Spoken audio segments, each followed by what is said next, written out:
Yo, let's go ahead and move on. The 2023 season is behind us. We feel you, Ash. We feel you. The 2023 season is behind us, and there was a lot of surprises. Some teams showed up, players, coaches. One of the surprises I want to drop out, and we can kind of go back and forth with this. I'm very surprised on the start that Notre Dame had. Speaking of Notre Dame, they came out of the gates and were completely flat. And now I understand they had their new coach and they were still kind of trying to get acclimated with everything. But that team is a solid team. And then coming out of the first game after losing to Ohio State, but holding them to 21 and holding that very close for most of that game, I just expected. I wasn't surprised by that. But then, they lost to Marshall. They lost, some games that I really felt like they should have been walking away with. And then at the end of the year, ranked 18th, only 4 losses, you're like, damn, what happens if they just those other 3? You know what I mean? Not maybe that Ohio State game, but those other 3, man, they could have just got that. So I was really surprised that he kind of fell out of the gates. I'm glad that he picked it up, and I wasn't surprised by that, but I was really surprised that he fell out of the gates. What are one of your surprises? I mean, the obvious answer is TCU. Yeah. They're the second team ever that was unranked going into the season and made the playoff, and they're the first one to do it and make the national championship. Yep. So, I mean, TCU's the absolute surprise. I just saw Anthony's other comment there. No, we didn't. No. Yeah, I mean, TCU's a huge surprise. I had Kansas. I mean, what they did. Yeah. To start the season there. I've got surprises going the other way. But for my good surprises, yeah, I'd say TCU, Kansas, and Utah, I think, to be as dominant as they were. I expected them to be good, but to be that good, I was kind of surprised by that. Yeah, I was surprised that they moved up as quickly as they did. And again, last year, they did well, and they were able to get through in the Pac-12. But we know those two players that they had lost their lives prior to and in the midst of the season. So they had a little chip. They had something to play for. But this year I was surprised, and sticking right there, Cam Rising really, I think, elevated his game. Now I don't think you put him in a top 10 pick, whenever it eventually comes out. But see, Cam Rising is one of those gutsy, like a Max Duggan, like one of those guys that really is leading his team. And it was no more evident than in that first game against Florida, where he literally tried to put that thing on his back against a team that, didn't end up faring too well towards the end, but a new coach, new team, SEC, Pac-12. And I really thought that was such a great way to start the season for them, even though they weren't able to get that dub. Yeah, that was huge for them. If you're talking players, I mean, yeah, Cam Rising was right near the top of my list. Obviously, you got Max Duggan, who wasn't the starter to begin the season, comes in, takes over. Heisman finalist, has the season that he had. Hendon Hooker, obviously, was a big one, what he did at Tennessee. I mean, there's so many to go over. It really is. That Pittsburgh running back, I can't pronounce Abenakanda? Abenakanda. Yes. The phenomenal season he had. Just so many phenomenal players, too many to list. I mean, I'll throw Drake May in there too. I got to. Did we really expect that kind of year from him right off the bat? Like he was insane this year. Yeah. So he deserves all that praise too. I didn't see that coming at all. I'm not going to lie. I love everything that he's pulling together, and I love just how good he has become. But I mean, just to elevate to that level and have them the way, and I mean, and he did all of that minus having a defense. Let's not forget that App State scored 40 points on us in the fourth quarter and 61 overall. You know what I mean? Yeah. But he's a gunslinger. No memory. He's not thinking about the interception, not thinking about what he did in the past. He's just going. He's got wheels. He can run. He's just a leader of that team, and he really sets that team up for success. Because outside of Josh Downs, you have one receiver in Green. We have a freshman tight end Nesbitt couple of these guys are okay, but there was really kind of an absence of the running game. Petaway was hurt for a while. He just took over. He just looked like he had been there before. Yep. And it's one of these things where it's like, I just got Sam Howell, and now, if you don't know, ladies and gentlemen, Sam Howell has named the starter. Yeah. Let's go. Yeah. Don't mess this up, Washington. All right. But then it's just like you got him, he leaves, and then reset. And then we have a new guy that's coming in doing it. So I'm eager to see what happens in this coming year. Now, Longo's gone. A number of our coaches gone. Dre Bly, great corner that played at UNC. And actually, Scott went to your Rams and helped them win a Super Bowl. And my Lions. He played on my Lions, too. Right. Yeah. So he's gone. He's leaving. So it's going to be a definite change there. But, yeah, I absolutely agree with you. And another one that I forgot to mention, Oregon's quarterback Bo Nix there. Yeah. We had all written him off, and then he came back and had that kind of year right in the Heisman race near the end. I mean, absolute surprise there. And a great year for Bo Nix, and I'm excited to see what he does this year. Well, and I think that's the case because Handy, he's one of those that said we'd all talked about him kind of, not being comfortable in the pocket. Handy said it was happy feet. I think that's the difference in that is that Auburn, we see Harsin didn't last the full year. They were, who they got in one of their old running back, Cadillac Williams was their interim coach for a little bit of time. Auburn has been struggling and really kind of going downhill in the last couple of years. And Bo Nix, he was highly touted. They brought him in. They thought he was going to be the savior, but they didn't really have much else with them outside of Tank Bigsby. So I think him getting that new life was great, minus the first game where he had flashbacks. We all know he had PTSD. No disrespect for PTSD, but he definitely was seeing SEC when Georgia came. But for the rest of that year, I think they averaged 40 points a game. He was just putting it up all over the place.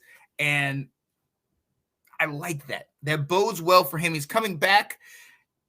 And I kind of think he needs to come back, but I'm wondering, I don't know if he might have reached his ceiling. I'm eager to see if he can kind of build on that, I gained huge respect for him. It was a loss, but that Washington game where he had that bum ankle, he couldn't run. He couldn't, when he got taken to the ground, he needed help getting up. He couldn't get himself up. Yes. And he's still throwing 40, 50-yard dimes, right on the money. Just making every throw he needed to keep them in that game. Yeah. And he couldn't run at all.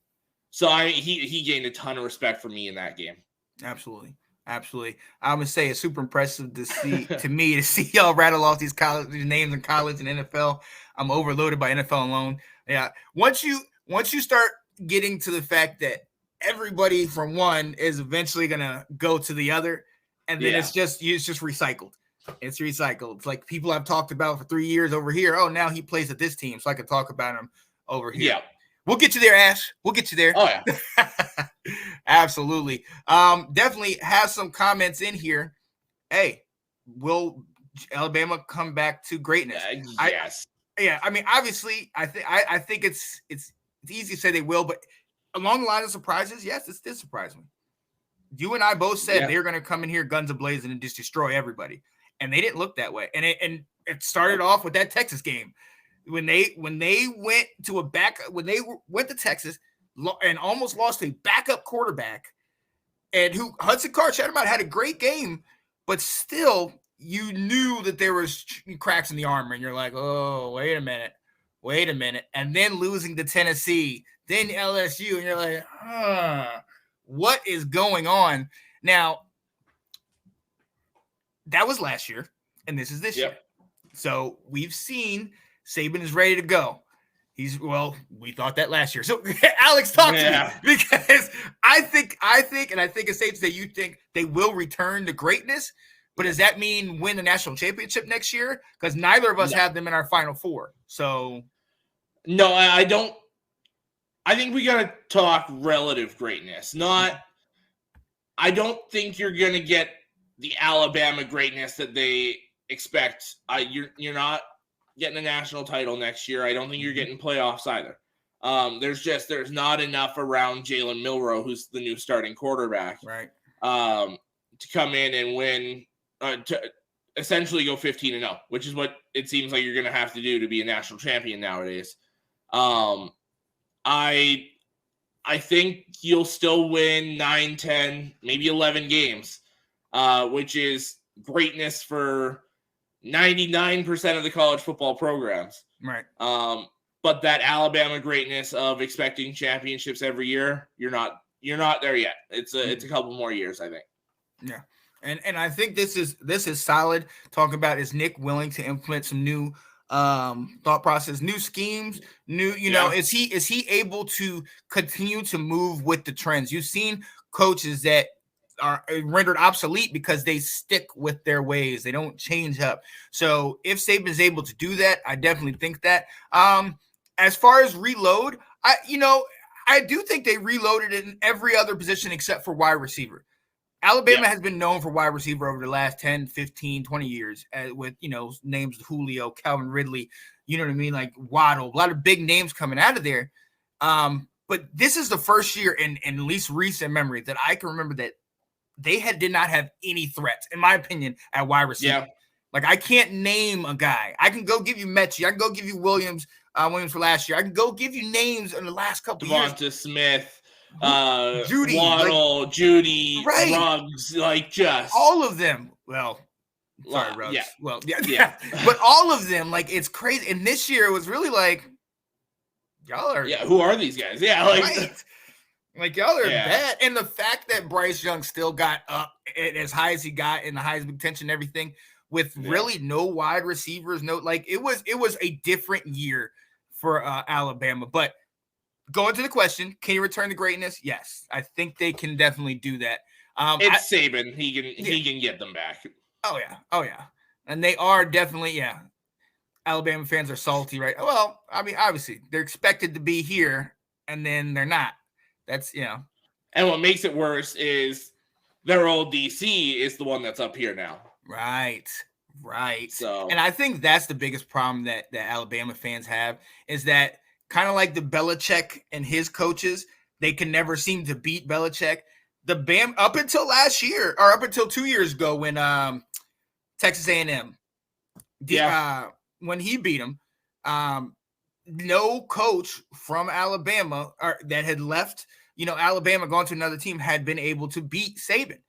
Then you have Texas A&M beating them a year ago. Then you have Georgia beating them in the national championship. You're starting to get some of these teams that are coming in here and are not afraid, if you will, and are challenging the top team and challenging Bama. So I think it was one of those where you can't just walk into it like, look at me.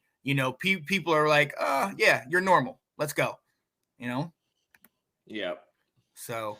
And Anthony's right about his last comment there. Kirby was with the Dogs before Bama. Went to Bama, became a DC, was on that last back-to-back championship team, and then left, came back to Georgia, and now he's the most recent back-to-back, and what he's done with Georgia is absolutely phenomenal. Oh, absolutely. And then one could really say he does owe a lot of that to Saban and some of the things that he picked up. I mean, the blueprint is there. Dabo was one of the ones that first picked up on it, the blueprint that Saban had. You get those guys, you continually bring in these 5 stars, you continually find the best players, and then you work your schemes, you work how the system's going to play out. Saban has been teaching it, and these other guys have been picking up on it. So, hey, they're down now, but, hey, you know what happens. But the difference with that is where Saban's taught all these guys how you do it. These coaches are now doing it like Dabo and Kirby Smart and all them, but they've revolutionized it and taken it to the next step. Exactly. Where Saban's still here doing it the same old way. And Kirby and Dabo and all these guys have elevated it. Mm-hmm. Alex should have his own bobblehead. Absolutely. I do love my head a lot, yeah. Get on that, Scott. Let's get one of those. I'm loving it. Georgia UGA fans have never been so relevant, not even after the 1980 championship. Yeah, they had come back, especially in the 2000s. You had Matt Stafford and Sean Moreno and some of those guys. But to get to this level of relevance is, definitely unmatched. And, hey, let's see. Kirby is good because who he – okay. But that's everyone, We just said that. Yeah, That's exactly. everyone, though. Exactly. Everybody always learned off of somebody else. So shout out to them. They're getting it done. So yeah, those were our surprises. Thanks for watching. If you liked that clip, be sure to check out the other great content from the Let's Talk Football community. And as always, please like, subscribe, and hit that notification bell so you'll be notified when more great content like this becomes available.